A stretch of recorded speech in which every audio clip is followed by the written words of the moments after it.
योगेन चित्तस्य पदेन वाचां मलं शरीरस्य च वैद्यकेन योपाकरोत्तं प्रवरं मुनीनां पतञ्जलिं प्राञ्जलिरानतोऽस्मि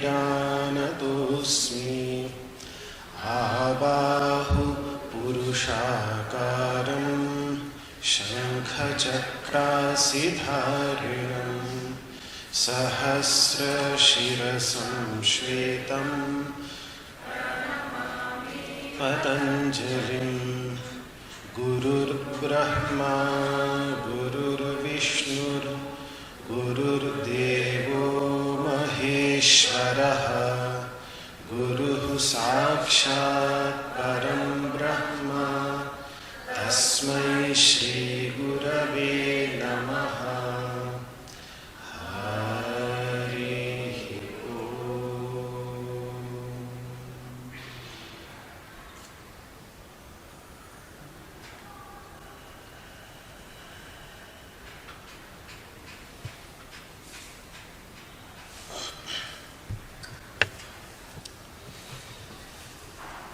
So in our previous discussions that we had over the past few days, we were discussing several of the meanings of the word yoga, in which the word has been used by the masters of yoga. सभी को अंग्रेजी समझ में आती है? नहीं?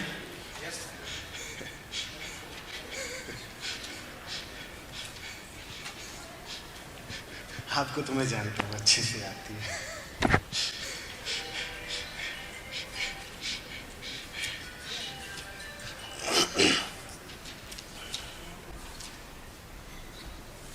तो फिर अंग्रेजी में ही बोलता हूँ, क्योंकि जिससे सब लोग समझ सकें.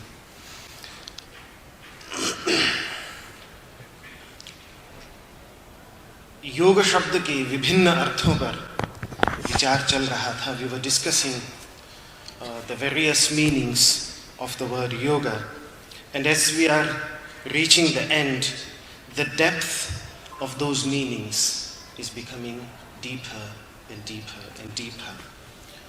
Just to summarize the meanings that we have already discussed, in case you don't remember or some of you were not present, then the first meaning in which I discussed, in which Krishna uses the word in the Gita, was separation from suffering.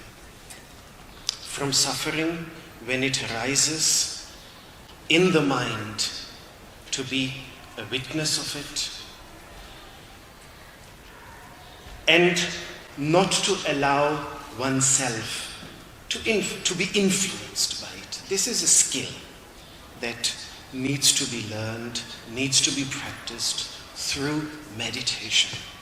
But as a person practices it, one becomes better and better at it, doing it. That the suffering which means a depressed state of mind, sadness, when it arises in the mind, not to be influenced by it, not to allow it to press us down. Suffering, sadness arises, sometimes it's a very natural reaction of the mind, but how to be able to have a third person's perspective at it. Just look at it the way we look at someone internally. And because we can look at it, not allowing that suffering to define ourselves. Yes, sadness arises, it is there, and it vanishes. But that doesn't mean that I should be sad. That doesn't mean that I am sad. I should not allow that sadness to define me. So, in his chapter on meditation, Krishna, on the opposite of what we generally understand by yoga, union, he speaks of disjunction, separation. This is what I discussed on the very first day. Then also, the second meaning which I discussed on the very first day was acquisition of something new. That's the second meaning of the word yoga. To acquire something new in our life every day, whether it is through studying. There are various ways. Physically, we acquire something new, for example, in our asana practice. Every day in our asana practice, can we reach a new depth in our asana? And that is what the goal of reaching a new depth, a few more seconds, a few more moments of stability and stillness, physical as well as mental, in our asana practice. That is yoga. When we study something, then always in search of something new. Rishikesh has been a place of great masters, great yogins, and one of them was Swami Ramatirtha, a contemporary of Swami Vivekananda, who roamed around in this area. There is, in fact, just up here I can see Kailas Ashram on my right side. In Kailas Ashram, still the seat has been preserved where Swami Ramatirtha used to come and sit. His cave is just a few kilometers further up the Ganges, near the Ganga, near Brahmapuri. And he had also a cave somewhere near Tihri, where he used to live quite a lot of time. And yet a very simple and down-to-earth person, for the time in which he lived, towards the end of the 19th century, the end of the 1800s, he had traveled extensively, most likely one of the first Indians to go to Japan, the first Indian respected teacher to be welcomed at the Cairo University in Egypt, in Misr, and allowed to speak on yoga in one of the seat of Islamic learning in Cairo, in Misr back then. And he had, of course, extensively traveled in the United States. It is even said that there is a beautiful painting of him which I have seen, in which that when the President of the United States wanted to meet him and call him, he used to call himself Shahenshah, which means he had nothing. He was completely without everything, but he used to call himself the King of Kings, Shahenshah, the King of Kings, a great yogi, the King of Kings. That was his level of inner state. And he said that if the kings want to meet the King of Kings, they will come to the King of Kings. The King of Kings doesn't need to go to them. And so he denied, and he said, I'm not going to meet him. And this was, of course, something very unique for the president.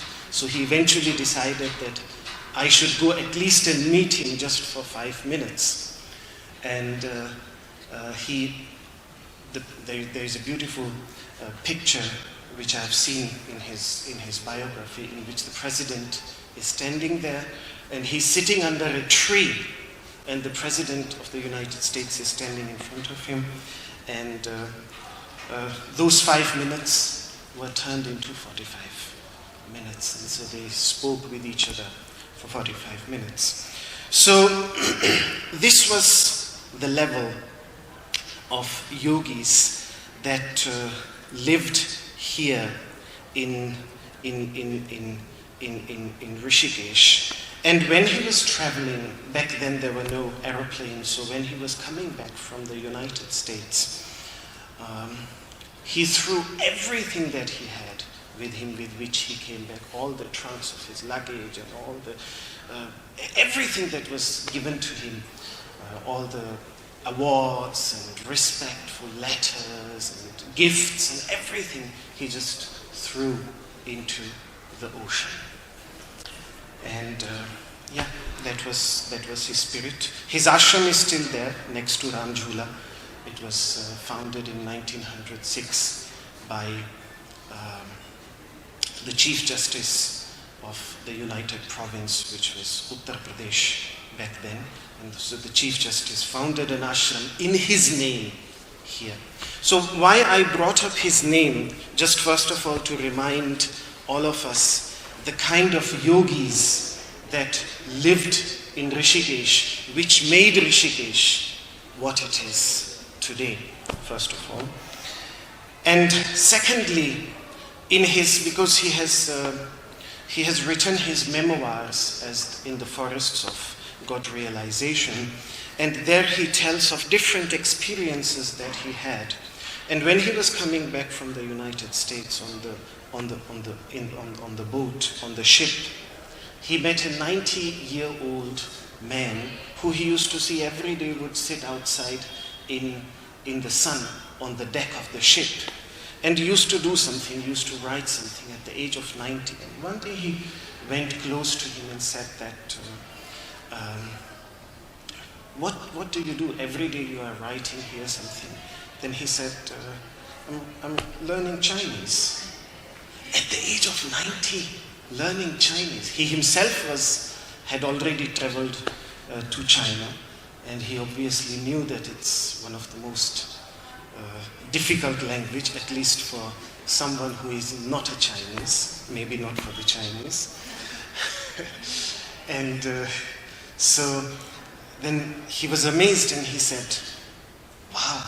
He said, well, what do you want to achieve? I want to learn something new. And he said, wow, this is the spirit that I should have in my practice of yoga, that even in the age of 90, to acquire something new, to learn something new. That's why repeatedly the yogic masters say, like a child constantly tries, constantly attempts with a new mind, with a fresh mind.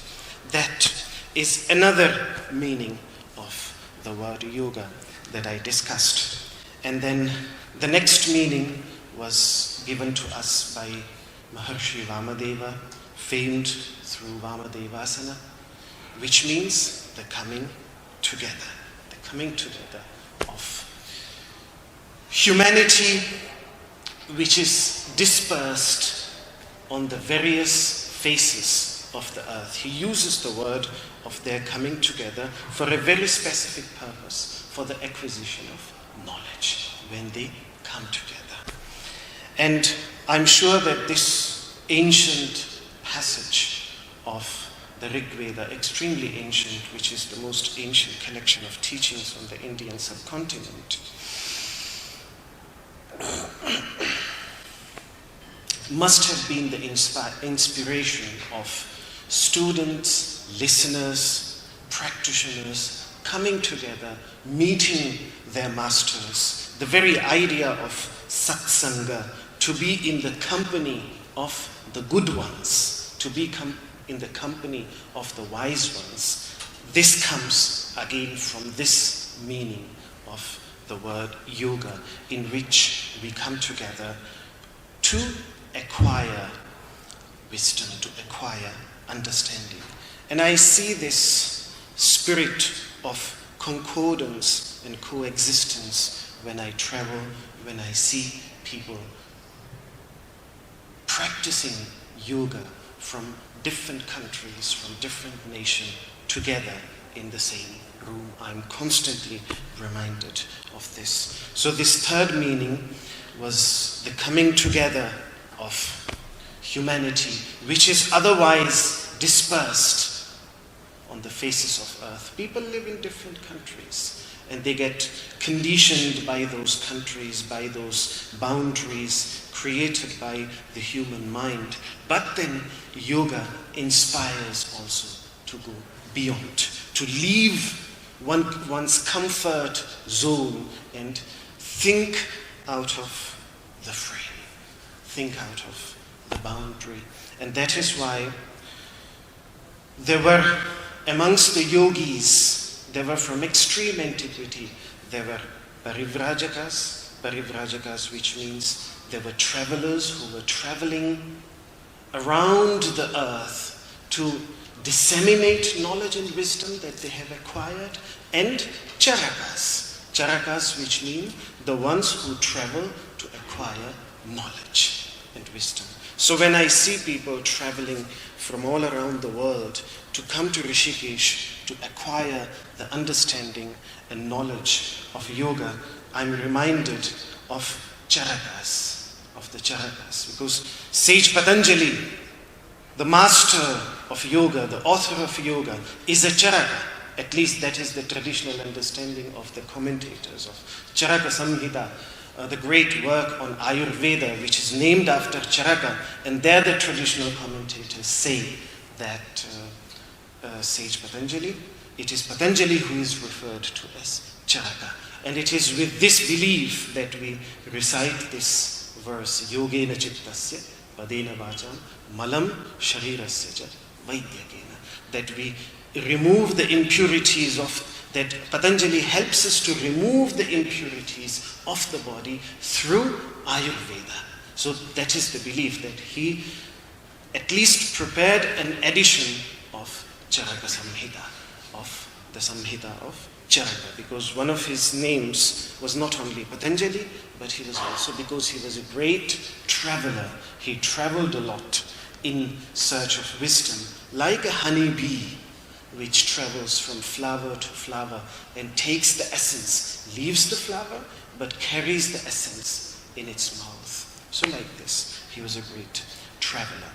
So this idea of this constant inspiration that the yogic masters give to travel in search of wisdom, and if wisdom has been acquired, then to disseminate it.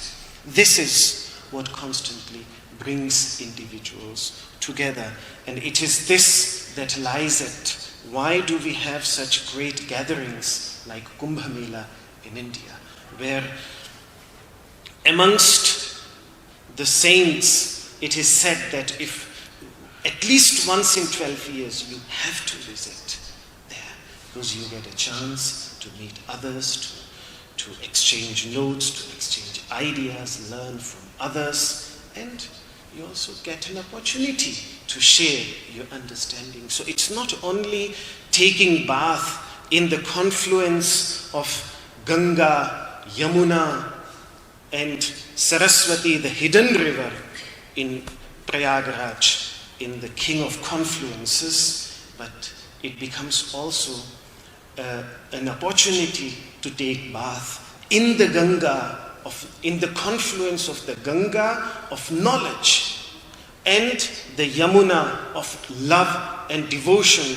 with Saraswati, the hidden stream of inner wisdom. So it becomes an opportunity to take bath in that as well. But that happens when all the saints and sages, they come from all parts of the country and unite and come together. So that union, that coming together, which are otherwise physically dispersed, because I have traveled a lot on foot in India, and I have seen that saints and sages, they live even along the river Ganga. If you go into very deep rural areas where there is no electricity, where there is no road, and I'm talking about year 2000 up to 2006 was my such last journey, on foot journey in India.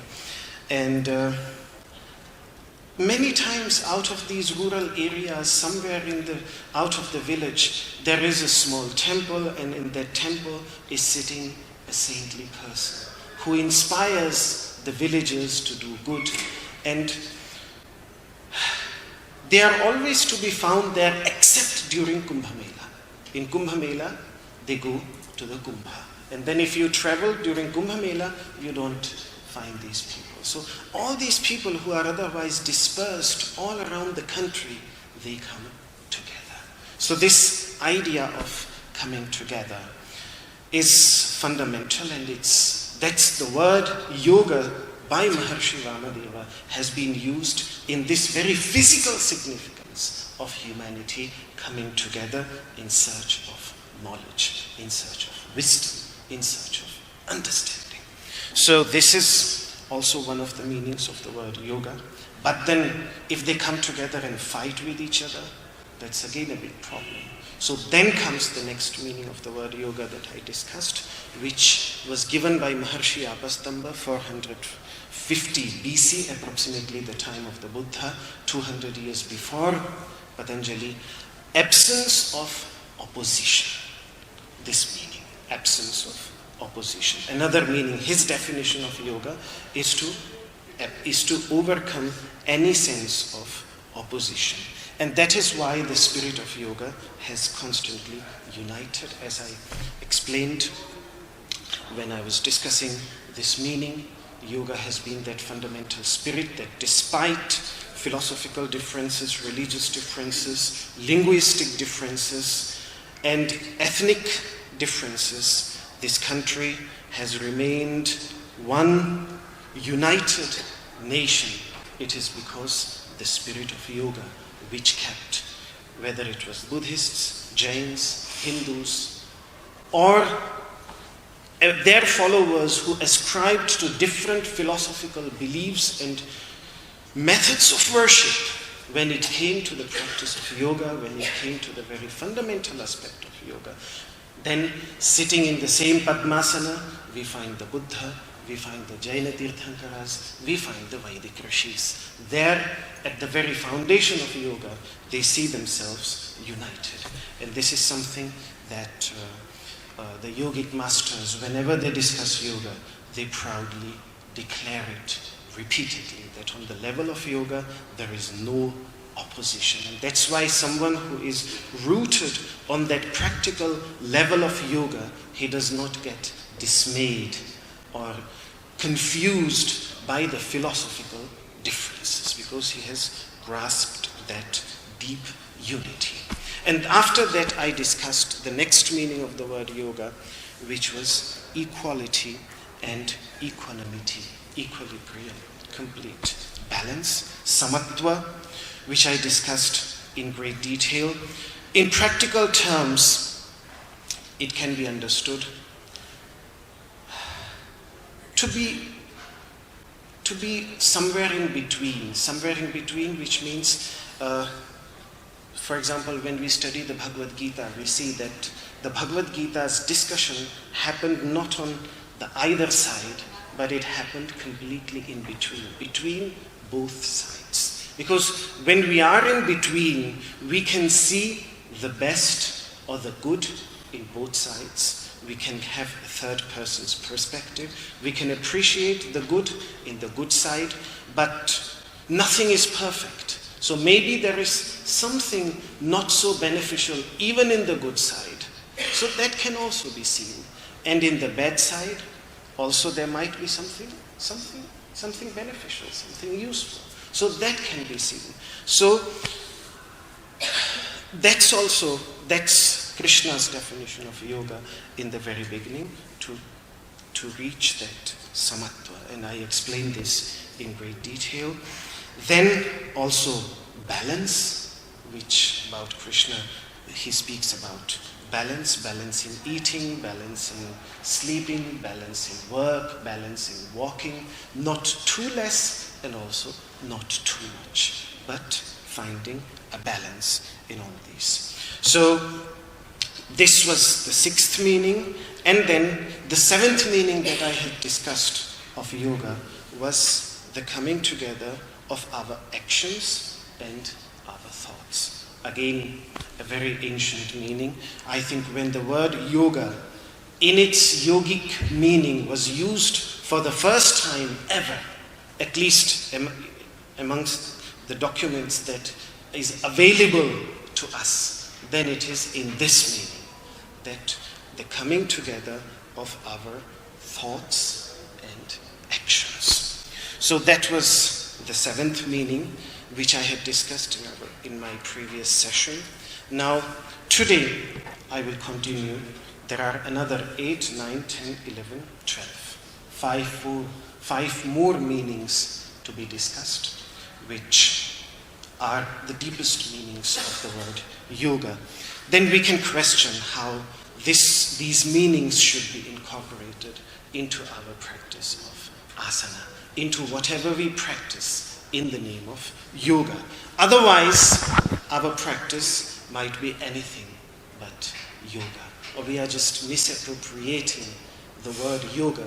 We are using it in a meaning in which it doesn't exist. It has never. We are using the word watch for pen.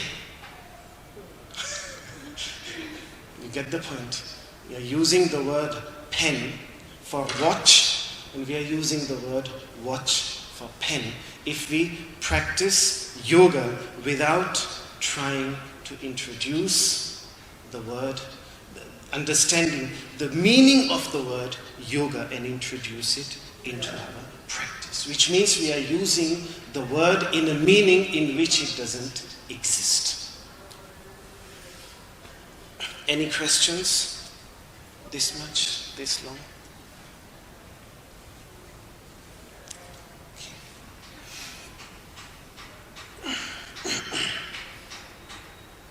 Any other meaning of yoga that you can think of? So many yoga practitioners. Action, yes. Action, wonderful. That was my next topic. Action, yes. Yeah. Any type of action or any specific action? Skillful. Skillful. You want to do Any stage. equality or? Every stage. Every stage. Equality on every stage. Yes, wonderful. Okay. Yes. And this, do you know where this definition originates from? Bhagavad Gita. Yes. Beautiful, beautiful. Yogaha karmasu kaushalam. Yoga is skill in action. What does it mean? Skill in action. What does it mean? Skill in action, precisely what you said, samatva, to act with equality. Earlier I explained yoga as equality earlier, but in this definition that Krishna gives in the second chapter, yoga is explained as skill in action, which means to perform action in such a way so that it is skillful. And what does he mean by skillful? We can give a lot of philosophical explanations, but let's try to explain it through a simple story, which the Puranas, the Pauranika stories of India are about, sometimes just to convey a deeper truth in simple terms. So there is, in India we have these bhandaras where hundreds of people come and they are fed. They are fed. It's just like mass feeding, you can say in English. I don't know if there is a specific word, but when you just, and everybody is welcome. Everybody. It's for everybody. So they say that once Lord Vishnu, he decided to have a mass feeding of the multitude, feeding a lot of people. And being the Lord of the three worlds, obviously everybody was welcome, everybody had to come. And then he was himself offering food, giving food to everyone. One of his devotees, Narada, who must have inspired the Chotiwala restaurant here in Rishikesh. That Narada, he said, my Lord, you are alone serving thousands and thousands of people. You will be tired, let me help you. Then he said, Narada, this is something that you don't know how to do. You cannot do this. He said, what's so difficult in this? Just put a little bit of food in everybody's thali, anybody can do it. He said, no, it's not only that. There is a lot more to it. What is it? Okay, don't waste my time. You want to help, then help. Then he starts helping. And after a few people, he sees his friend, a very close friend, and he puts some extra rice in his, eat well. So he puts some extra rice into his plate. He says, oh wow, wonderful that you are here today. Enjoy the food, have ample, have a lot. And then as he moved a few lines further,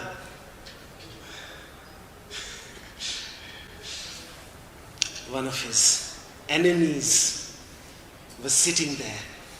So,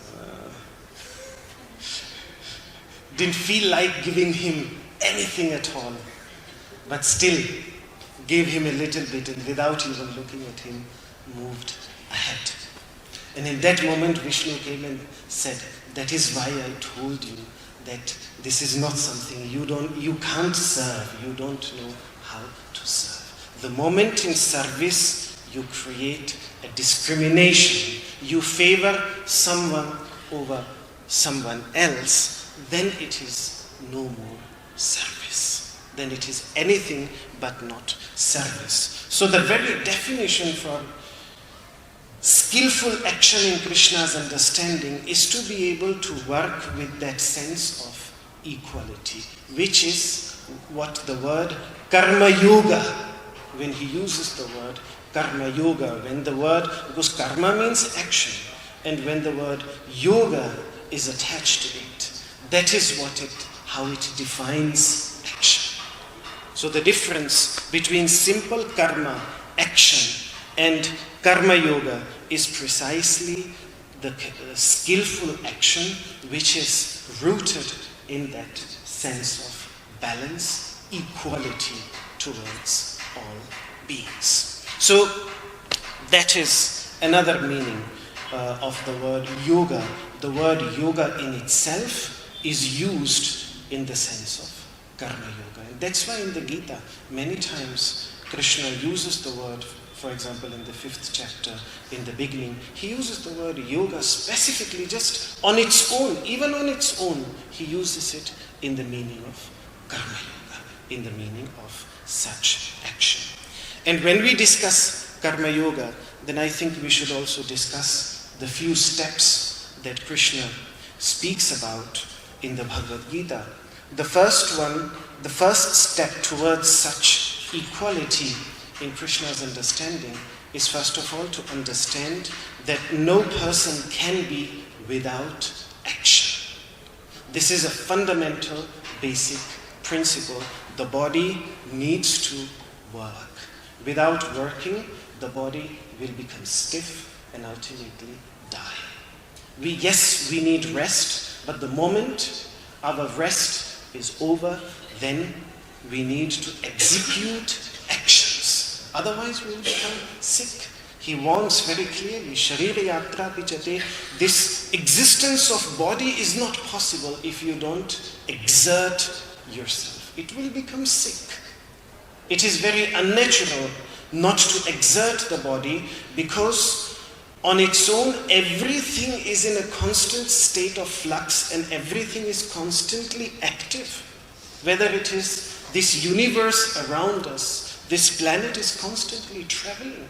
This planet which seems so still is in fact traveling in a tremendous speed in this universe. So everything is constantly at work, everything is constantly revolving, and even within our body, the heart muscles, for example, they are constantly beating. The heart is constantly beating. The moment it would stop, it would be death. And in the same way, different parts of our body, even when we are resting, they are constantly active. So For Krishna, this is a universal cycle of action, and to live in accordance of nature, which is what yoga means for him, is to act, is to work. So for him, inaction is not only bad, but it is harmful. It is literally harmful for a human being. That is his idea of inaction. And that's why then he brings us, while developing the idea of karma yoga, from inaction, he says that all of us have our own duties. We should engage in those duties. So that is the next step for him. Whatever duties have been given to us, allotted work, our duty, whatever has been given to us, as a child, we have certain duties towards our parents. Have we fulfilled those duties or not? This is a question that the yogic masters, they ask again and again. Even in Mahabharata, there are so many beautiful discussions. For example, apart from the famous Gita of yoga, there is another Gita of butcher, which means someone who sells meat. And it's a beautiful collection of teaching. Vyadha Gita, as it is known in the Mahabharata, the Gita, the teachings of the Vyadha. And the whole story of the butcher, what it really shows is that there is a Brahmin who left his parents blind in search of knowledge. And so he had a duty towards his father and mother, but in search of knowledge, he neglected that duty, became a great scholar of the Vedas, yet what the master of the Mahabharata is trying to convey is that he lacked an understanding of the essence of what those teachings are about. Because the moment he would have understood the essence of those teachings, he would have straight away gone back to his parents and served them. Because that is Matri Devo Bhava, Pitri Devo Bhava. Consider your mother like God unto you. Consider your father like God unto you. That is the teachings of the masters. And we benefit tremendously as we serve selflessly our aging parents, when we take care of them, when we live with them, when we experience old age, a reality which is about to come in our own life, when we experience how the body slowly and slowly diminishes. It teaches us so much. Even if our parents sometimes burst out emotionally, it teaches us tolerance. It teaches us so many things. So, the whole story, in fact, there shows that how Vyadha, despite being a butcher, despite being a seller of meat, simply because he was at least taking care of his parents, simply through that he could learn the very essence of the yogic teachings, and he shares that essence with this Brahmana. So, this was just as an example, just because this is a duty that every child has towards their parents, and in the same way, whether we are in a position, whether we are in a society in a particular position which we have chosen as a teacher or as a student, we have certain duties, and to be engaged fully in those duties. That is the second step of Karma Yoga for Krishna. Then he starts introducing the third idea, which is sacrifice. To achieve something, we also have to sacrifice something.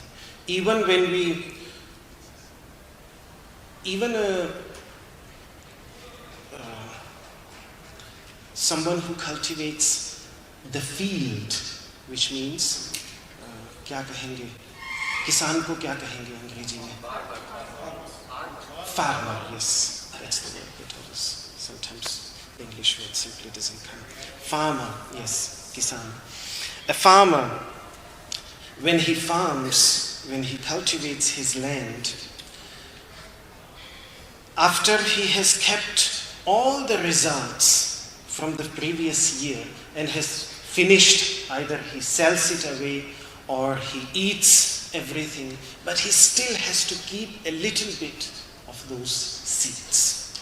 And even if he is hungry, he cannot finish those seeds. He has to keep them because those seeds have to be sacrificed for the crop of the next year. If that little bit, those few seeds, that 1 kg, then Mother Nature multiplies it into hundreds and thousands of kgs. But that 1 kg, those few kgs of seeds have to be sacrificed. Without that sacrifice, it is impossible to achieve something in abundance back.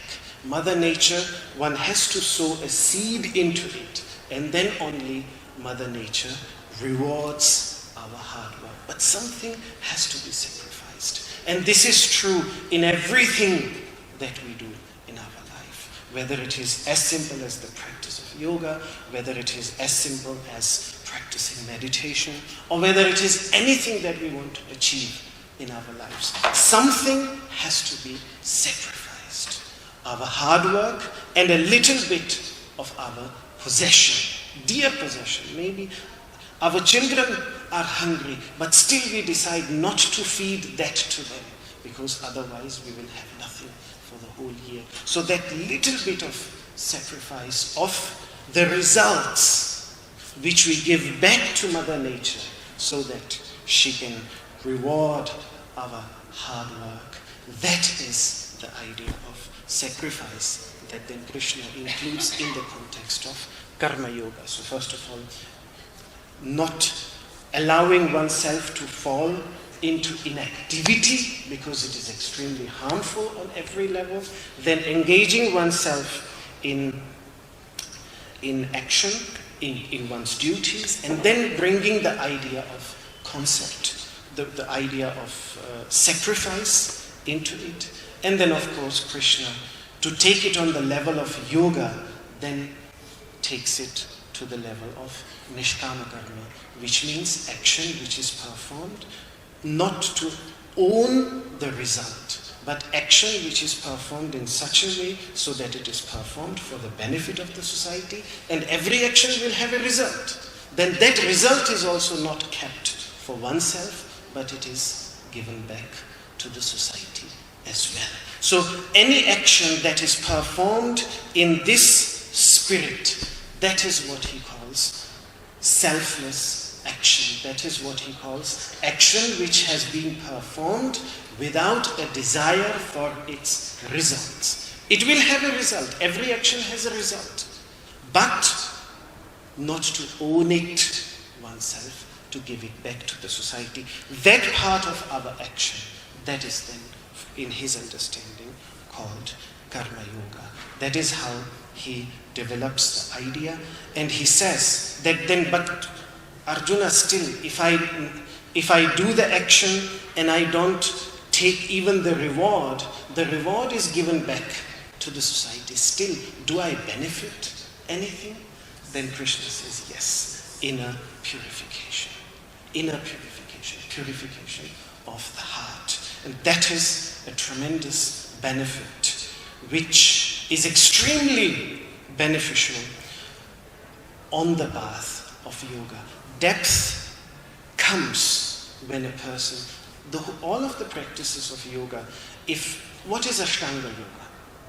Ashtanga yoga, if you look at Patanjali's context of Ashtanga yoga, the 8-limbed path of yoga, what does he say when he starts discussing the 8 limbs of yoga towards the end of the 2nd chapter? He says, Yogangana manushtanat, through the practice of these 8 limbs of yoga, when the impurities of the heart are dwindled, are removed, then wisdom the light of wisdom arises from within. That is what he says. So for him, the eight-limbed path, the very purpose of the eight-limbed path of yoga is nothing but inner purification.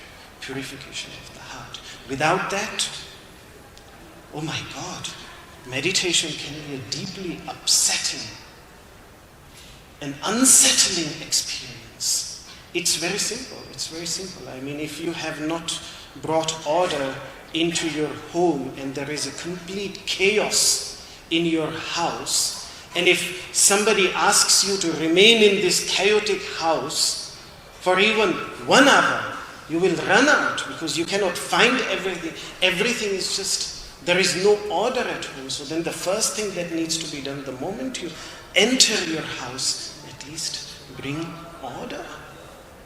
Otherwise, without that order, without creating that order within oneself, whatever romantic ideas people might have about meditation, that meditation is amazing, meditation is beautiful meditation.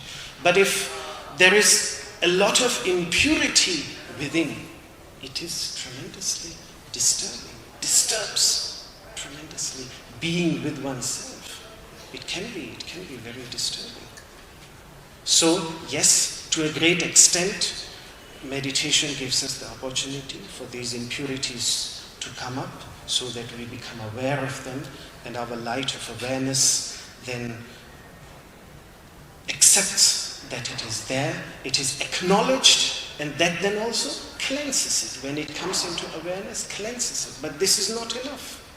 Many more practices have to be practiced, and that is why the yamas, the niyamas, asana, pranayama, all these different limbs Patanjali has spoken about for this inner purification. And the very foundation is karma yoga.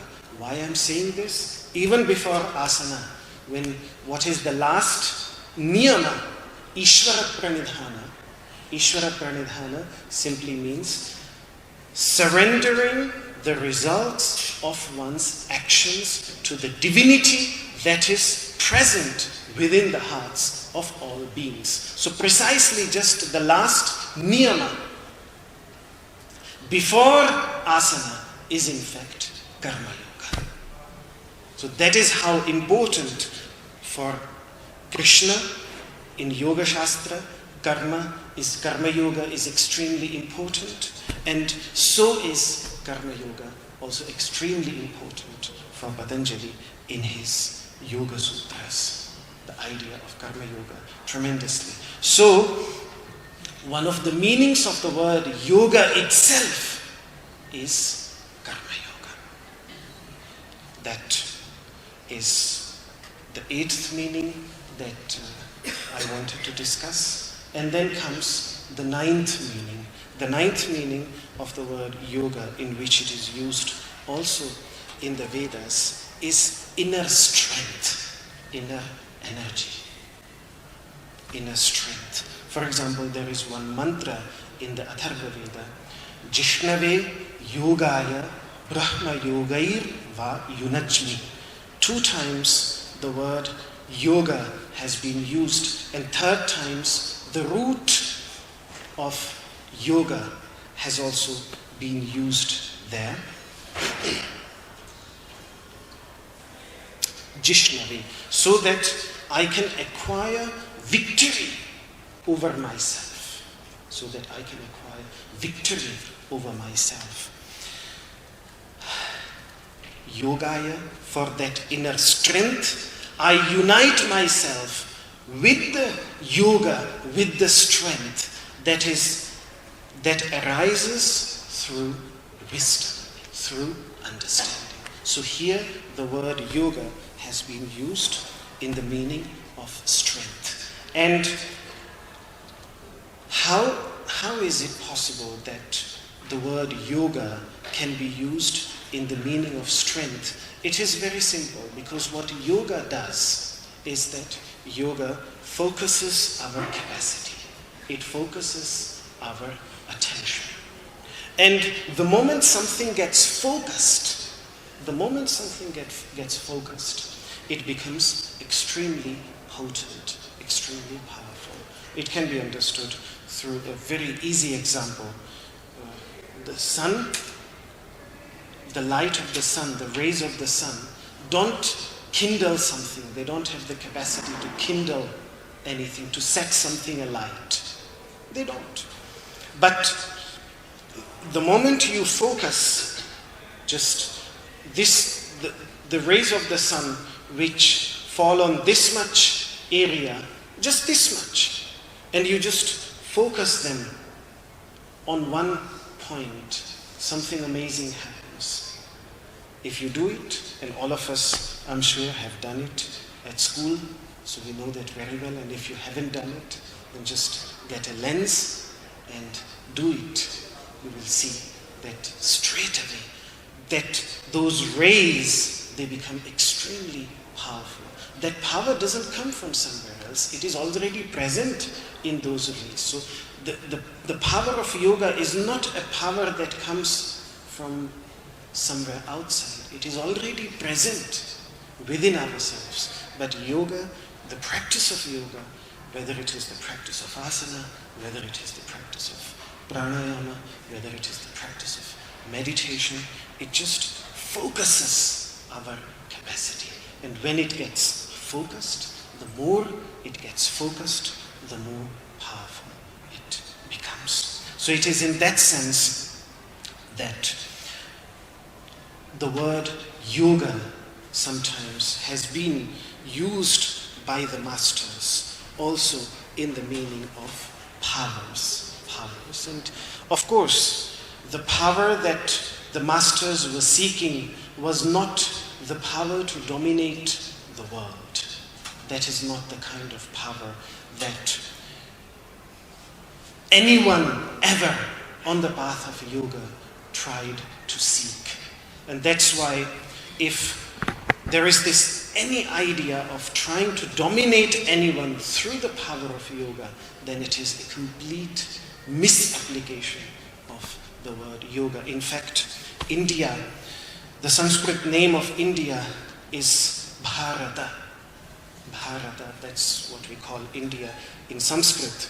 And like all Sanskrit names, every name in Sanskrit is deeply, deeply meaningful. So apart from the very meaningful meaning of this name of this country, Bha, which means light, and Rata, which means engaged, a nation of people who are supposedly should always be engaged in the pursuit of light, in the pursuit of wisdom, in the pursuit of understanding. Apart from this meaning, this very beautiful meaning of the word, giving,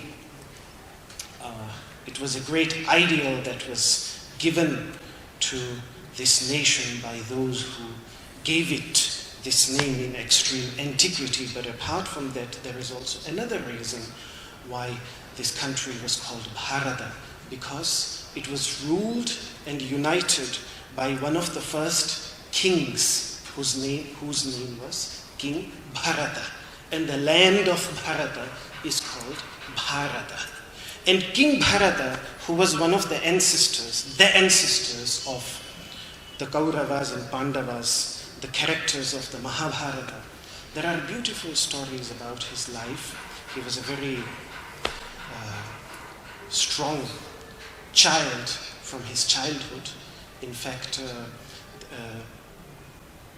the love story of his parents, which means Shakuntala and King Dushyanta, has been immortalized, has been made immortal by Abhijnana Shakuntalam, the greatest work of Sanskrit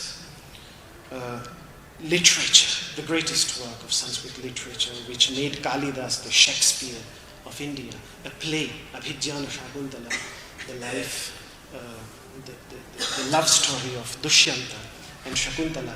What we find towards the end is this child Bharata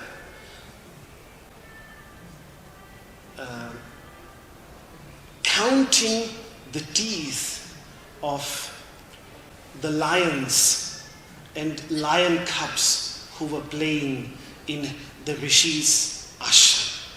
That was the kind of fearlessness that this child had from his very early childhood. And that's why he became a very great king and united the whole country under one rule. And the beautiful story about his life goes is that after he became the supreme ruler of the whole country and went to his master to bow down to him and ask him for blessing, then the master said, "You, the supreme ruler, you still have lost your battles against no less than 11 kings. And that's why I'm not going to bless you till you have not acquired mastery over these 11 kings." And he said, that's shocking. Every nation, every country that was known to me, I have subjugated. And yet why does my master say this? That I still have to subjugate 11. And for months and months together, he meditated on this, and he said that, well, if my master has said it, then there would have been a reason. And eventually what he realized is that these 5 senses of action, these 5 senses of perception, and the mind, these 11 Raja, which means radiant ones within the body, they still have not been subjugated. They still have not been mastered. And in that moment, he decided that I have to start practicing yoga. And how to practice yoga? Remaining a king. So he gives his kingdom to his son and goes into the forest, leaves everything, goes into the forest and starts practicing yoga. And only after that, when he had given up everything totally, when he goes to his master, bows down to his master, that is when then his master says, yes, now you have become Maharaja. You have become the supreme king. And that's why a yogin in India is called Maharaja. All others are Raja, kings. Those who are sitting on great thrones, they are called Raja. But a yogi who has no throne, who has discarded all thrones like the Buddha, like many great masters, he is referred to as Maharaja, as the great king, the great ruler, because he has become a ruler of himself. And this is precisely, again, I keep on reminding, the name of this city, Rishikesh, the Lord of the senses. This is also what this city constantly reminds us. So for the masters, strength is not to dominate others, but strength is to dominate and master oneself. Strength not to control others, but strength to control oneself. The capacity to rein in oneself. That is strength for the yogic masters. So for them, strength, power has a very different idea than what we usually identify it with. That's why, for example, when the Vedic masters, they say, Drute, when I'm fearless, when I'm powerless, sorry, not fearless, when I'm powerless, Drimha, give me dridhata, which means give me strength. For what? Mitrasya ma chakshusha sarvani bhutani. Mitrasya ham chakshusha sarvani bhutani samikshe. Give me the strength so that I can look at all with the idea of, with the vision of friendliness, with the eye of friendliness. This is the strength that a yogic master seeks for. And this requires tremendous strength to be able, particularly when someone says harsh words. Whatever, it's easy to speak, it's easy to say, it's easy to teach. But when we try to practice these teachings in our lives, and when we come across daily experiences where someone says something bad to us, something that hurts us, straight away everything is forgotten. Then that strength, through like a child trying again and again to stand up, we have to practice. And the strength of friendliness, the strength of being a mitra, that's what the masters were trying to cultivate. Mitrasyaham chakshusha sarvani bhutani samiksha. Mitrasya chakshusha samikshamahi. So that all others also may look at me with the eye of friendliness, and we may all look at each other with the eyes of friendliness. An inspiration that has constantly inspired masters throughout the centuries, all around the world. That is what, in India, there are these very beautiful stories, children's tales known as Panchatantra, which present these beautiful ideas through animal characters, which can easily, and because I love learning new languages, and right now I'm spend a lot of time on brushing up my Bahasa Indonesia, which means Indonesian language. And the best way to learn your language these days is to look cartoons on YouTube. That's what I do every evening. And it gives me the opportunity to become again a child.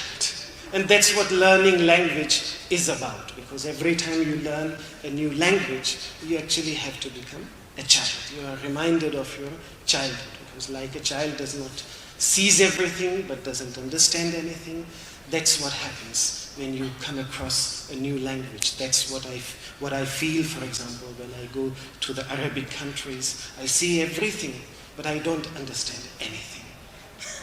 When I go to Indonesia, I used to go earlier to Indonesia, and so then you go there. So like a child, then you have to grow into that society, and slowly you understand. So why I thought of these cartoons were that many of these cartoons, Indonesian cartoons, can you believe, in Indonesia, for children, they are taken from Panchatantra stories from these Panchatantra, because they instill beautiful teachings, all these teachings already into the childhood.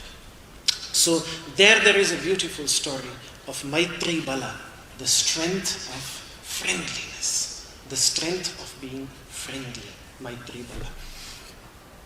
Also in the Jataka tales of the Buddha, there is Maitri Bala Jataka. From where do these inspirations for these stories come? Again from Patanjali's Yoga Sutras, where he speaks of Maitri Bala, the strength of friendliness through which a yogini becomes capable of bestowing joy and happiness through his mere presence. Why do we go to yogic masters? Why do we want to be in their presence? Because when we are in their presence, it has a magnetic effect. Like a magnet, when a needle touches that magnet, the needle also becomes magnetic. Then you can attach another magnet to it. Another needle to it. As a child, we did it many times. Hold a magnet, attach a needle, and then attach another needle to that needle. But the moment you separate the upper needle, the lower needle also falls down. Then in that moment, the needle is no more a magnet. So this is what happens when we come in contact with masters who have cultivated friendliness towards all beings, which is again what is in Patanjali's Maitriyadishu Balani, when he speaks of Maitri Bala in his 3rd chapter.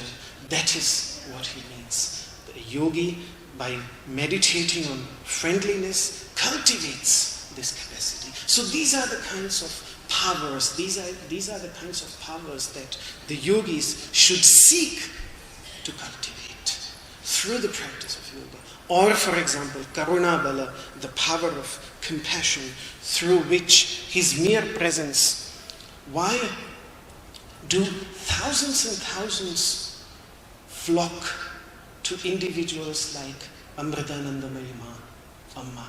Because in her mere presence, a lot of suffering, just simply to be in her presence. And in like this, Amritanandamayi Ma, I gave her example because she's still alive today.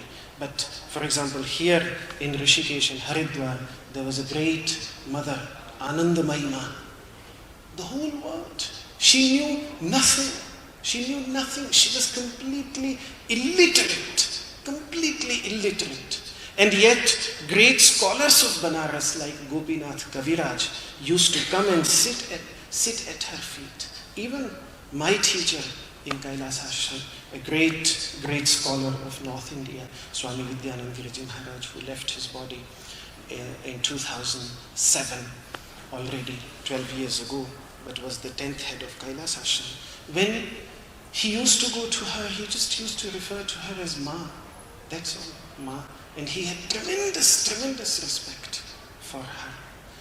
Swamijis of Shivananda Ashram Divine Life Society, they used to go to her. Everybody from the entire world, everybody used to go. She was traveling all around the world, and people used to come in her presence. Why? Because she had cultivated this Maitri Bala, this strength of friendliness, this Karuna Bala, this strength of compassion. And that's why in her mere presence, even if someone was suffering, then in her mere peaceful presence, at least for that time, that suffering felt as if it was removed. So these are the kinds of powers that the masters speak of. And so when we speak of strength, we have to keep these ideas in our mind. Not a kind of strength which enables us to dominate others, to rule others, but a kind of strength which makes us a better human being. Such strength is the kind of strength that when we explain yoga, the word yoga in its 9th meaning as strength, then it is this strength that we mean. Now, the next meaning, the 10th one, yoga also means relationship. And it is specifically in the Vedas, it is the relationship between the individual and the universal, which means the individual consciousness and the universal consciousness. The relationship, because the word yoga also means a relationship.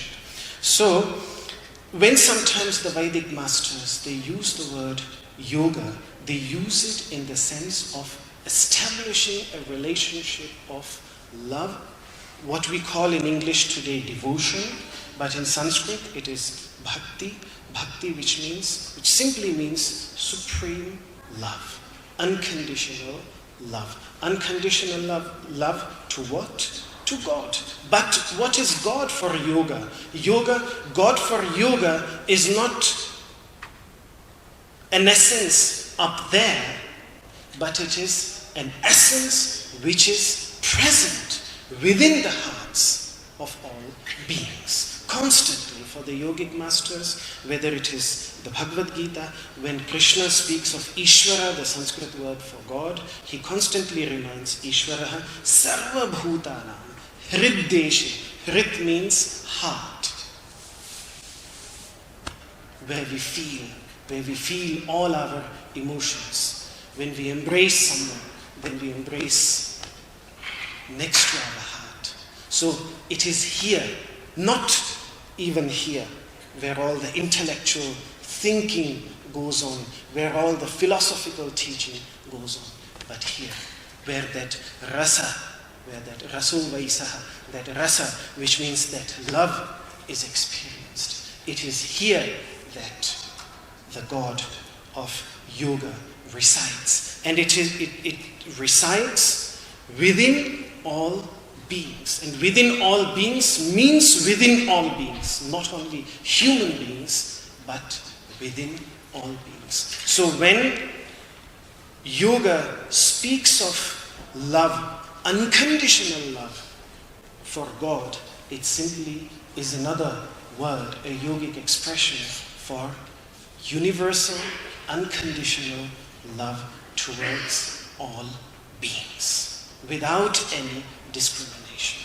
That love for all beings. And that is what bhakti basically means. That is what the word bhakti. It can be explained. The masters have, I think, the masters in India, because bhakti, I would say that before yoga became famous the way it has become famous today, if you would have asked anyone in India what yoga means, the most likely answer would have been bhakti, bhakti yoga. Devotion, love, universal love. Because for the last 1,000 years, so many saints and sages who literally kept the multitude connected, whether it was Goswami Tulsidas ji, Surdas ji, Mirabai, all these male and female saints of this country, when they kept the multitude connected to these teachings, it was all through those teachings of unconditional love towards all beings. Again and again, why were these great saints and sages so much respected? And why whatever happened politically in this country never really influenced the masses too much? Okay, there were Muslim rules, for example, in Delhi for hundreds of years, but the general public, unlike, for example, Indonesia, that's why I also like to explore Indonesia, because originally Indonesia was very much part of India. Java, Sumatra, Yavadvipa, Sumatra Dvipa, they had ancient Sanskrit writing, Sanskrit texts. But what did change there was that the moment a king of a country converted, the whole country also automatically got converted, because there was no one to keep the common people connected to these teachings. But in India, this never happened. In India, it didn't make any difference who was ruling, because these people, these great saints and sages who were talking to the common people and who were keeping themselves completely away, they were not hating anyone. They were not hating anyone. For example, Surdas ji, he didn't hate anyone. But when Akbar, the great Mughal emperor, heard about him and about his songs and his singing, he called him. He wanted to call him. Surdas said, "What will I do? I live in a hermitage. What will I do by going to the emperor of India? So if he wants to come, let him come." And in fact, Akbar one day went to listen to him, and then at the end, he was deeply impressed. Akbar was anyway a very universally minded and all-embracing ruler. So then he met the saint and said, "Sir, you spread wonderful teachings. Let me give you a few villages around you so that you can live off the wealth, the taxes that come from those villages, so that you don't have to beg around, because first of all, you are blind and you have to beg around." He said, "Who are you to give me all this land? This land already belongs to my Lord. Who are you to give it?" And he didn't. He composed a beautiful song even on this, "Savai Bhumi Gopalaki," all this land belongs to my Gopal, "Jame atak kaha," in which there is no distinction. Whoever has distinction in his head, he gets stuck. Like this, a beautiful song he composed. So it was these kinds of people that kept the common people of this country connected to these teachings, and it was that aspect which was most meaningful to this country. And that is why I said that if you would have asked before yoga becoming so famous the way it has become famous today, if you would ask anyone, and even today, if you go to places like Vrindavan, etc., and ask what is yoga for you, then they would say, it is love. It is this universal love, universal or unconditional love. So, that is also one of the meanings of the word yoga, in which the word in itself has been used by the masters. Then comes now Patanjali's meaning. Not even Patanjali's meaning, in fact, but the very first definition that Patanjali's commentators give, which is the very grammatical meaning of the word yoga, if you ask in Sanskrit grammar. Time है ना? जी जी ठीक है, तो पूरा कर लो ना, बस हो गया 5 मिनट में, 10 मिनट में पूरा कर. So, yes, Vyasa's definition, sorry. Ji. Ji, please.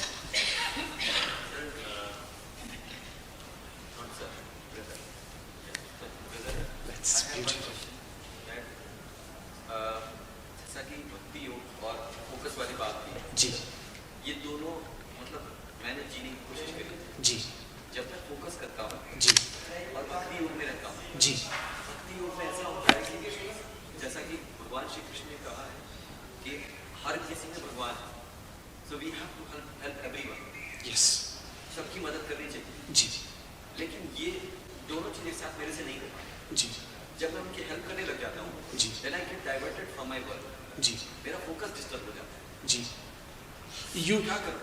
you get diverted from which work? जो भी काम मैं अपनी जिंदगी में लेता हूँ, जी जैसे if I want to focus on yoga, if I want to focus on my studies, if I want to get ज्ञान योग, अगर मुझे ज्ञान योग लेना है तो मुझे फोकस होना पड़ेगा. जी जी उस लेंस की तरह जिसकी बात आपने की, उसको तो आसान है, बहुत आसान है उसको जी फोकस करना. जी लेकिन दूसरों की मदद करने जब जाते हैं जब हम तो जी हाँ, जैसे मैं लोग मेरी जिंदगी में आते हैं, हर कोई भगवान है, मैं इतना प्यार करूँ उनसे, क्या करूँ मैं उनके लिए हेल्प करना चाहता हूँ. जी. I used to get diverted, उनको हेल्प करता हूँ, उनको अपना टाइम देता हूँ, I used to give my energy, जी. Everything, and finally what I get disturb from that part of my work, yes जो कि मुझे रोटी देने वाला, जी और हमेशा डाइवर्ट हो जाता हूँ.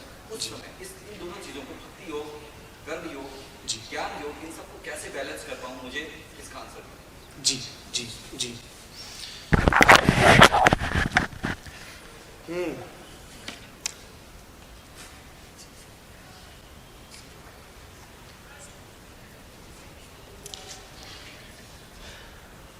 One of my masters, finally वो बंदे जिसकी भी मैं हेल्प करता हूँ, जो मेरे लिए सारे भगवान हैं, जी वो भगवान रिप्लेस होते रहते हैं. वो replace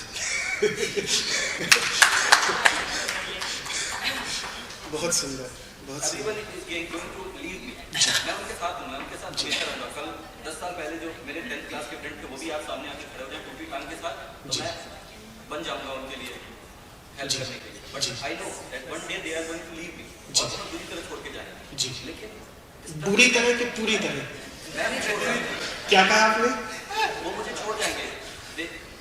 I want to, you know, it is easy to say Yes, it is very easy to say. Get Yes, attached to someone. yes, लेकिन जब कोई सामने दिखता है जी टूटी टांग के साथ, या कोई भी प्रॉब्लम होती है, जी तो उस समय मेरा हृदय चक्र एक्टिवेट हो जाता है. जी ये चक्र डाउन हो जाता है. जी जब इस चक्र पर फोकस करता हूँ तो हृदय चक्र, जी. तो क्या करूँ? I am not able to balance these जी. Three things.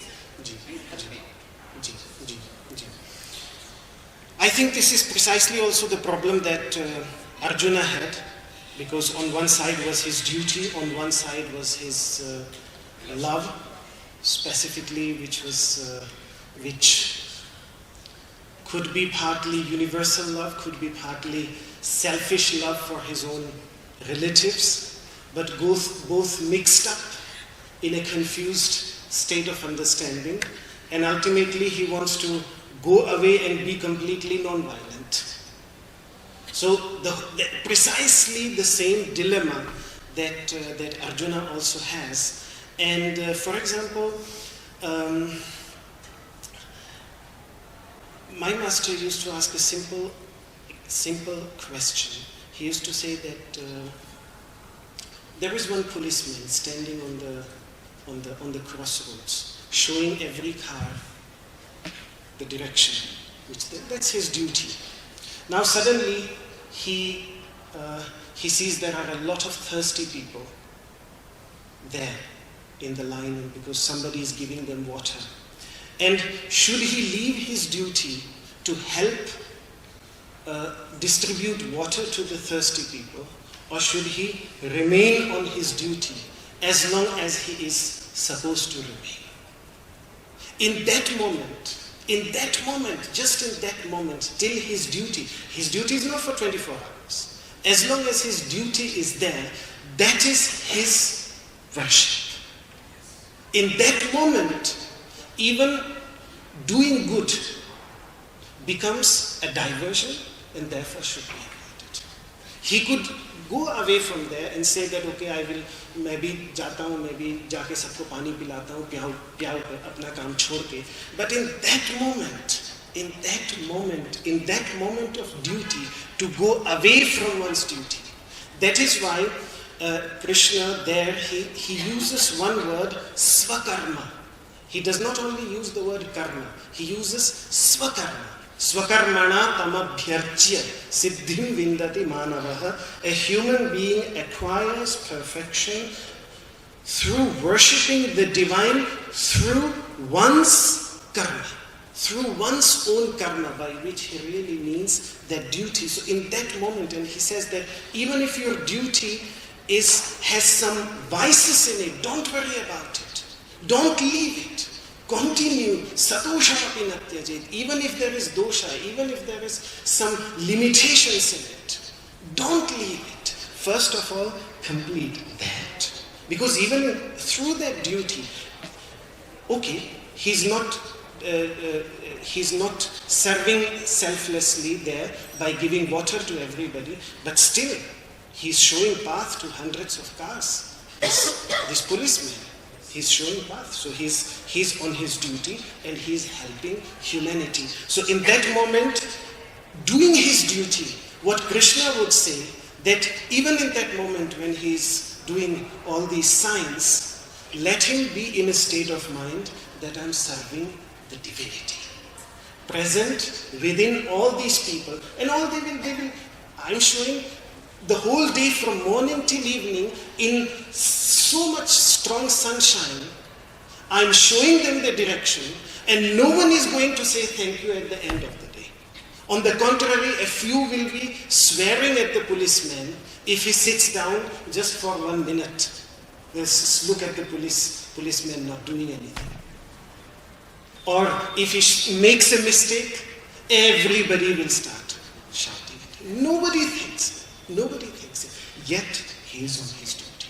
So Krishna is not saying that he should now give up his duty and start feeding poor people or giving water to them, but within that duty itself first. After that, after his duty is over, he is free to do whatever he wants. But in that moment, but he can still bring that awareness that I'm serving the divine present within all these divers.